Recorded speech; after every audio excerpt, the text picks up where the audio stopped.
Military একাডেমির পাশের জঙ্গলে গাছে ঝুলন্ত অবস্থায় পাওয়া যায় একজন ক্যাডেটের দেহ। খুন নাকি আত্মহত্যা এই বিষয়ে তদন্ত করতে গিয়ে দেখল শরীর থেকে হৃৎপিণ্ড মিসিং।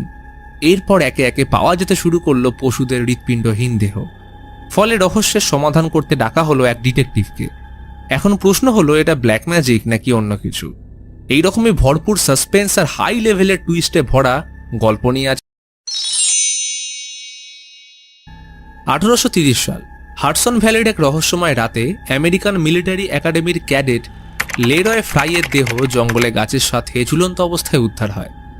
একাডেমির কাছে এমন ঘটনা অসম্মানজনক ও নিন্দনীয়, তাই খবরটা বাইরে ছড়িয়ে পড়ার আগেই একাডেমির second in command captain Hitchcock তার প্রধান থিওরের আদেশে বিখ্যাত ডিটেকটিভ অগাস্টাস ল্যান্ডরকে ডেকে পাঠায়।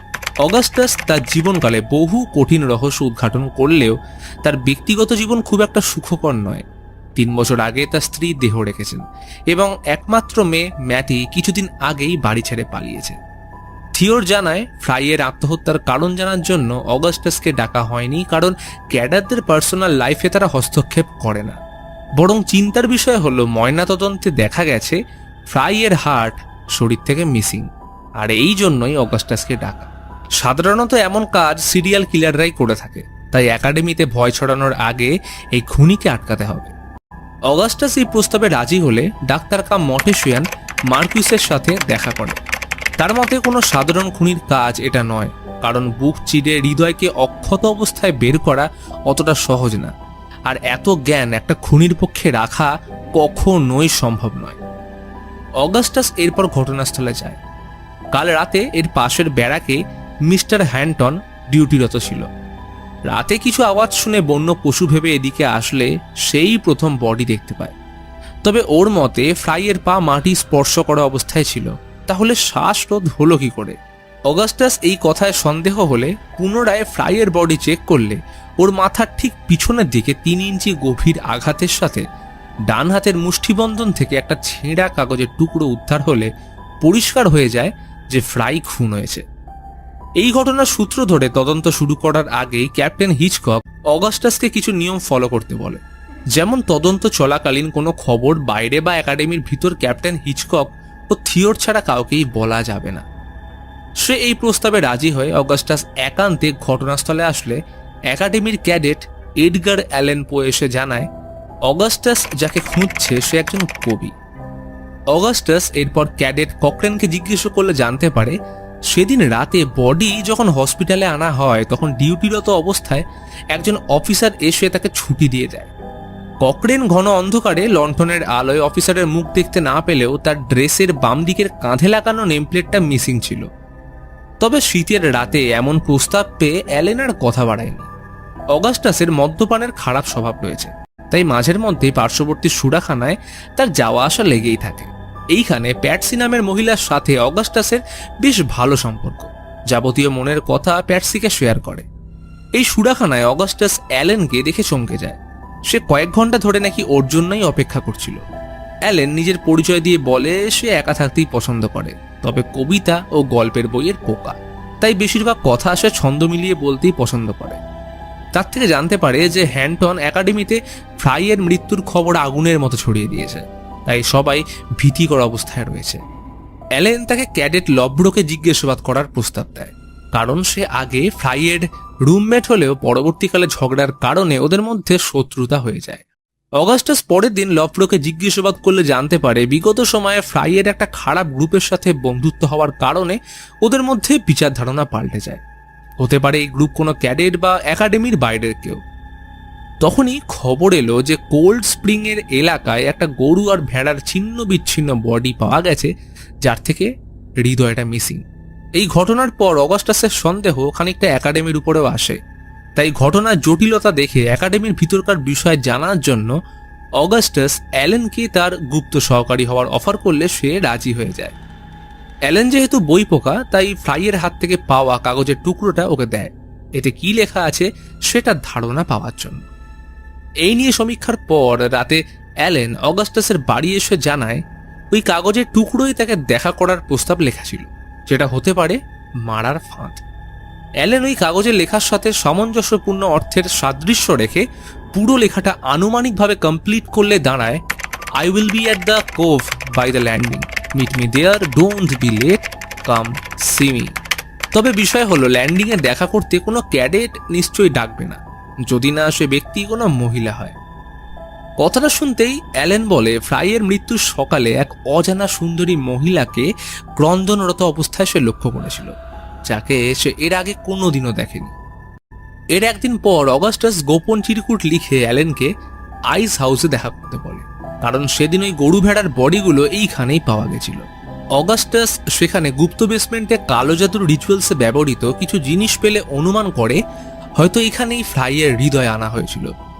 এই ব্যাপারে সাহায্য নেওয়ার জন্য অগাস্টাস তার বন্ধু প্রফেসর জন পিপের সাথে দেখা করে। জনের অকালিস্ট এবং তন্ত্রবিদ্যার ব্যাপারে অগাধ জ্ঞান।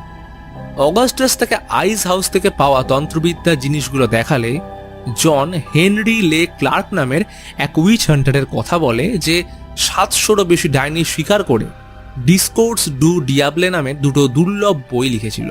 সেই বইয়ের কিছু রিচুয়ালসের সাথে আইস হাউস থেকে পাওয়া ব্ল্যাক ম্যাজিকের কয়েকটা মিল রয়েছে। এই বইয়ের একটা কপি জনের কাছে রয়েছে তো বটেই, কিন্তু এর আরেকটা বইতে অমরত্ব লাভের উপায় সে লিখে গেছেন। অ্যালেন বই পড়ে জানতে পারে অমরত্ব লাভের জন্য দরকার দুটো পশু, আনব্যাপটাইজ বাচ্চা এবং ফাঁসিতে ঝোলানো ব্যক্তির হৃদয়। অর্থাৎ তারা যাকে খুঁজছে সেই ব্যক্তির কাছে হেনরি লে ক্লার্কের বইয়ের সেকেন্ড কপিটা রয়েছে। এই ঘটনা রহস্যকে আর এক নতুন মোড়ে ঘুরিয়ে দিলে অগাস্টাস অ্যালেনকে একাডেমিতে ব্ল্যাক ম্যাজিক জানা বা ব্ল্যাক ম্যাজিকে ইচ্ছুক ক্যাডেটদের শনাক্ত করতে বলে। ফ্রাইয়ের মা তদন্তের সুবিধার্থে অগাস্টাসকে তার ছেলের একটা ডায়েরি দেয়। এটা ছেলের বন্ধু মিস্টার ব্যালিঞ্জার তাকে পাঠিয়েছিল। এদিকে সময়ের সাথে অ্যালেনের সঙ্গে আর্টিমাসের সখ্যতা বাড়লে ওর বাড়িতে সন্ধ্যায় নিমন্ত্রণ করে। লিয়ার দক্ষতার সাথে পিয়ানো প্লে অ্যালেন মনোমুগ্ধ হয়ে শুনছে। সকলের মাঝে পরিচয় পর্বের সময় অ্যালেন কবিতার কয়েকটা লাইন বলে তার প্রশংসা করলে লিয়ার নজর কাড়ে, কারণ সেও কবিতা প্রেমী।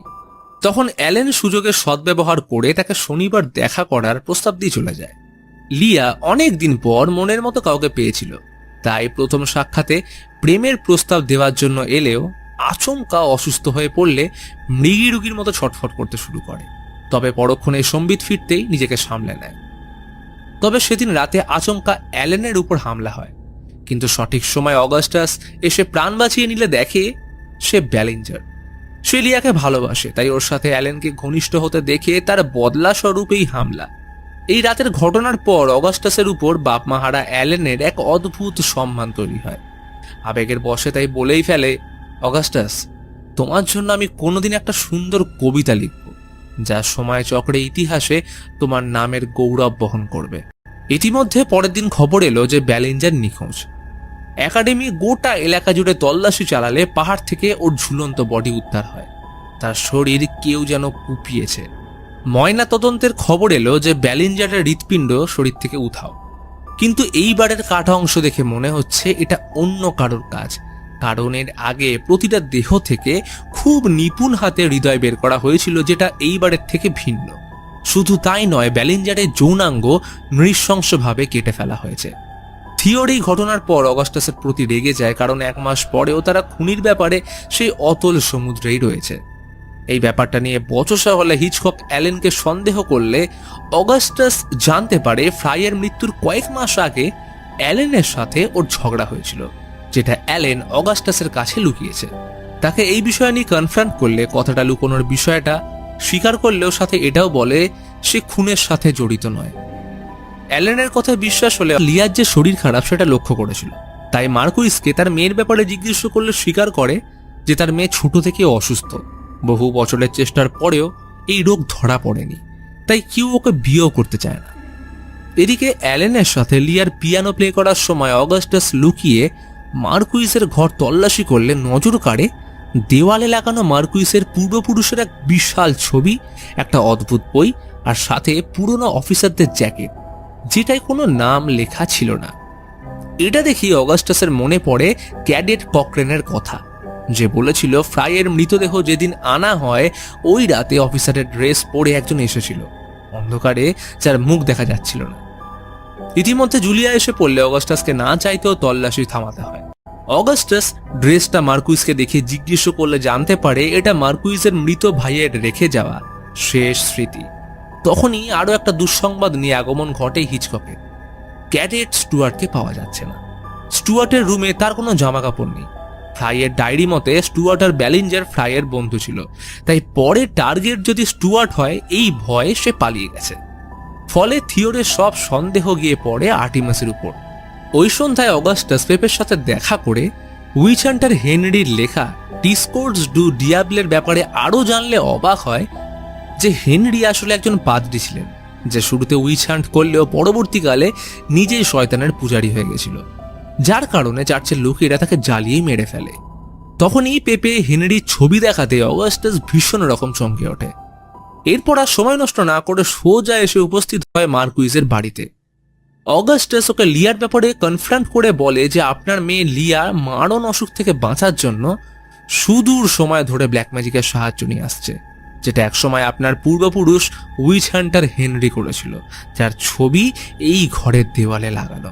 শুধু তাই নয়, স্টাডি রুমে রাখা হেনরির বই ডিকোর্স ডু ডিয়াবলে এই জঘন্য সত্যের প্রমাণ। এইবার এই ঘটনার সাথে রিভিল হয় আসল রহস্য। অগাস্টাসের সব প্রমাণের পর মার্কুইস স্বীকার করে যে ছোট থেকে লিয়ার মারণ রোগ কোনোভাবে সারানো যাচ্ছিল না। ডাক্তার বলেছিল তার আয়ু মাত্র 3 মাস। এরই মধ্যে তাদের হাতে ডিসকোর্স ডু ডিয়াবলে নামের বইটা আসলে শেষ বাঁচার আশায় লিয়া ব্ল্যাক ম্যাজিকের সাহায্য নেয় এবং সময়ের সাথে সে সুস্থ হয়ে ওঠে। মার্কুইস মেয়ের শারীরিক অবস্থার উন্নতি দেখে তাকে আর বাধা দেয়নি, কারণ ওর নিজের কোনো ওষুধ মেয়ের উপর কাজ করছিলই না। অর্থাৎ এতদিন ধরে একাডেমিতে যত খুন হয়ে হৃদয় মিসিং হয়েছে তার সব কিছুর পিছনে ছিল এই লিয়া। এর শুরুটা হয় ফ্রাইয়ের কাছে পাঠানো লিয়ার সেই নোটস দিয়ে। আর সেদিন ককরেন অন্ধকারে যে অফিসারকে দেখেছিল সে আর অন্য কেউ নয়, ডাক্তার মার্কুইস। তখনই অগাস্টাস লক্ষ্য করে যে বাড়িতে বাকি সদস্যরা নেই। এটা দেখে বুঝে যায় এখন লিয়া, আর্টিমাস এবং জুলিয়া অ্যালেনকে ফাইনাল রিচুয়াল করার জন্য আইস হাউসে নিয়ে গেছে। আসলে লিয়া এতদিন অ্যালেনের সাথে মিথ্যে ভালোবাসার নাটক করেছিল তার হৃদয় ব্ল্যাক ম্যাজিকে ব্যবহার করার জন্য। ততক্ষণে দেখা যায় তারা অ্যালেনকে গণ্ডির মধ্যে বেঁধে রেখেছে। অ্যালেনের হালকা জ্ঞান থাকলেও সব শক্তি হারিয়ে ফেলেছে। এর কারণ পিয়ানো বাজানোর সময় গল্পের ছলে খাওয়ানো লিয়ার দেওয়া সেই পানীয়। লিয়া রিচুয়াল করে অ্যালেনের বুক কেটে হৃদয় বের করতেই যাবে, কিন্তু তখনই অগাস্টাস এসে অ্যালেনকে বাঁচিয়ে নিলেও ধস্তাধস্তির মাঝে পুরো বাড়িতে আগুন লেগে লিয়া ও আর্টিমাস মারা যায়। শত বিশ্বাসঘাতকতার পরেও অ্যালেন লিয়াকে বাঁচাতে ছুটে গেলেও শেষ রক্ষা হয় না। সব রহস্যের সমাধানের পর অগাস্টাস পরের দিন হিচককের সঙ্গে দেখা করে। গোটা একাডেমি তার এই সাহায্য কোনোদিনও ভুলবে না। আর সাথে অ্যালেন এখন বিপদেরও বাইরে। ওদিকে ডাক্তার মার্কুইস পদ থেকে ইস্তফা দিয়েছেন। সবকিছু শেষে থিওর অগাস্টাসকে হাসি মুখে ধন্যবাদ জানিয়ে বাড়িতে ফিরে আসে। এরপর কেটে যায় আরো কটা দিন। একদিন আগমন ঘটল অ্যালেনের। কিছুক্ষণ অপলক দৃষ্টিতে ওর দিকে তাকিয়ে বলল, অগাস্টাস, আমি তোমার মেয়ের ব্যাপারে জানি। আর এই ঘটনার সাথে রিভিল হয় সব থেকে বড় রহস্য। ফ্লাইয়ের হাতে যে চিরকুট পাওয়া গেছিল সেটার সাথে অ্যালেনকে দেওয়া অগাস্টাসের আইস হাউসে দেখা করা নোটসের লেখার মধ্যে একটা অদ্ভুত সাদৃশ্য অ্যালেন লক্ষ্য করেছিল। তার প্রতিটা ক্যাপিটাল ও স্মল লেটারের স্টাইল হুবহু এক। আর এই অদ্ভুত জিনিসটা অ্যালেনকে কুড়ে কুড়ে খাচ্ছে। তার কিছুতেই বিশ্বাস হচ্ছে না যে এর মধ্যে অগাস্টাস কিভাবে জড়িত। আর এই সূত্র ধরে অ্যালেন প্যাটসির থেকে জানতে পারে অগাস্টাসের মেয়ে ম্যাটির সাথে ঘটে যাওয়া সে মর্মান্তিক ঘটনার কথা। ঘটনা আজ থেকে 2 বছর আগে একাডেমির প্রোগ্রাম থেকে রাতে বাড়ি ফেরার সময় ম্যাটিকে একাডেমির 3 জন ক্যাডার ধর্ষণ করে। স্বাভাবিকভাবেই ম্যাটি এই মানসিক ট্রমা থেকে কোনোদিনও বেরিয়ে আসতে পারেন। ফলে দিনের পর দিন অবহেলা, লাঞ্ছনা সহ্য করে গেছে। সেই ভয়াবহ রাতের প্রমাণ হিসেবে ছিল তার হাতে থাকা একাডেমির একজন ক্যাডেটের লকেট। ম্যাটি ঈশ্বরের কাছে সর্বদা প্রার্থনা করত দোষীদের শাস্তি চেয়ে, কিন্তু দিনের পর দিন ওই অভিশপ্ত রাতের ঘটনা তাকে তিলে তিলে শেষ করে দিচ্ছিল। আর অবশেষে এই কষ্ট সহ্য করতে না পেরে একদিন অগাস্টাসের সামনে ম্যাটি পাহাড় থেকে ঝাঁপ দিয়ে মারা যায়। তার শেষ কথা ছিল, বাবা, চিন্তা করো না, সব ঠিক হয়ে যাবে। এরপর মেয়ের মৃত্যুর প্রতিহিংসা আগুনে জর্জরিত অসহায় অগাস্টাস গোপন তদন্ত করে ওই লকেটের ব্যাপারে জানতে পারে, যেটা ছিল ক্যাডেট ফ্রাইয়ের। ফ্রাই বরাবরই মেয়েদের প্রতি দুর্বল। তাই অগাস্টাস ওকে প্যাটসির নাম করে একটা সুন্দর করে চিঠি লিখে রাতে একান্তে ডাকলে অগাস্টাস ওর গলায় ফাঁস দিয়ে খুন করে। কিন্তু বডি লুকোনোর আগে ডিউটিরত ক্যাডেট হান্টান চলে আসলে অগাস্টাস ফ্রাইয়ের বডি লুকোতে পারে না। আর অদ্ভুতভাবে সেই রাতে ফ্রাইয়ের বডি থেকে ওর হার্ট মিসিং হয়ে গেলে অগাস্টাসকে ঘুরে ফিরে সেই একাডেমিতেই ডেকে আনা হয় তদন্তের জন্য। ঘটনা এইভাবে এগিয়ে চললে ফিউনারেলের দিন ফ্রাইয়ের মায়ের দেওয়া সেই ডায়েরি ডিকোড করে অগাস্টাস দ্বিতীয় ধর্ষণকারীর নামটাও জেনে যায়, যেটা ছিল ব্যালেঞ্জার। তাই ব্যালেঞ্জারকে ওই একই জালে ফাঁসিয়ে চরম অত্যাচার করে তার থেকে তৃতীয় জনের নামও জেনে ফেলে, যেটা ছিল স্টুয়ার্ট। যার কারণে স্টুয়ার্ট বিপদ আঁচ করতে পেরে একাডেমি ছেড়ে পালিয়ে যায়। কিন্তু এইখানে অগাস্টাস বুদ্ধি খাটিয়ে ব্যালেঞ্জারকে মেরে ওর হার্ট নিজেই বের করে নিলে পুরো দোষ গিয়ে চাপেন লিয়ার উপর। যার কারণে ব্যালেঞ্জারের বুক দেখে ডাক্তার মার্কুইস বলেছিল আগের ও এইবারের বুকের চেরা দুটো কিন্তু ভিন্ন। এর সাথে বাকি ছিল দুটো পশুকে মারা, যেটা সব দোষ গিয়ে পড়ে লিয়া ও তার ফ্যামিলির উপর, যেহেতু তারা ব্ল্যাক ম্যাজিক করত। কিন্তু এখন কি হবে, কারণ অ্যালেন তো সবই জেনে গেছে। অবশ্য অগাস্টাসের এখানে লুকোনোর কিছুই নেই, তাই সে কোনো রকম দ্বিধাগ্রস্ত না হয়ে দোষ স্বীকার করে বাকি সিদ্ধান্ত অ্যালেনকেই নিতে বলে। কিন্তু অ্যালেন এমনিতেই লিয়াকে হারিয়েছে, আর যে মানুষটার উপর সে এতটা বিশ্বাস করত সেও আজ তাকে বোকা বানিয়ে গেল। অ্যালেন কিচ্ছু বলে না। অগাস্টাসের বিরুদ্ধে সব প্রমাণ ওর সামনে আগুনে জ্বালিয়ে মাথা নিচু করে শেষ বিদায় জানিয়ে বেরিয়ে যায়। মোমবাতির আগুনে জ্বলতে থাকা কাগজগুলো দেখে অগাস্টাসের মনে পড়ে যাচ্ছে মেয়ের লাঞ্ছনা, কষ্ট আর অ্যালেনের প্রতি তার বিশ্বাস ভাঙার মুহূর্তগুলো। যেন এই জ্বলন্ত আগুনের অন্তিম শিখা তাকে বলছে, তোমার জীবনও ফুরিয়ে এসছে অগাস্টাস। অগাস্টাস এরপর সোজা চলে আসে সেই পাহাড়টার সামনে যেখান থেকে ম্যাটি ঝাঁপ দিয়েছিল। শান্ত মনে হাতে ধরে থাকা মেয়ের প্রিয় রিবনটা দুরন্ত বাতাসে উড়িয়ে তাকে শেষ বিদায় জানিয়ে অগাস্টাসও চিরতরে বিলীন হয়ে যায়। তো এই ছিল আজকের গল্প দ্য পেল ব্লু আইস। ভিডিওটা ভালো লাগলে এক লাইক করে দিও, আর আমার কাজ সম্পর্কিত যদি তোমাদের কোনো মতামত থাকে তাহলে অবশ্যই কমেন্টে জানাও। আর এরপর তোমরা কোন গল্প দেখতে চাও সেটাও কিন্তু জানাতে ভুলো না।